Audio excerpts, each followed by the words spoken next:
Hai a ffrindiau, siwmai Rhys Gweinidog Caersalem sydd yma. Jyst eisiau rhoi diweddariad bach i chi ar drefniadau y cwrs alffa ar-lein.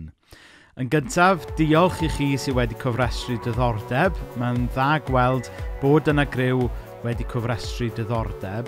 Ac ar sail be i chi wedi dweud ynglyn â pryd i chi ar gael, mae'n edrych fel mae nos Iau yw'r noson fwyaf cyfleus i'r rhan fwyaf o bobl. Felly bydd y cwrs yn cychwyn nos Iau y 4 o Fehefin. Nawr, i ni'n mynd i adael y ffurflen gofrestru ar agor tan y diwrnod. Rhag ofn fod yna rhywun munud ola a diddordeb dod ar y cwrs alffa. Felly, cewch i caersalem.com/alffa i gofrestru eich diddordeb a newn ni gysylltu nhw gyda chi.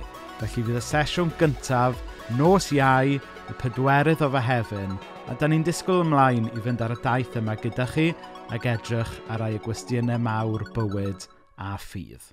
Pob endith.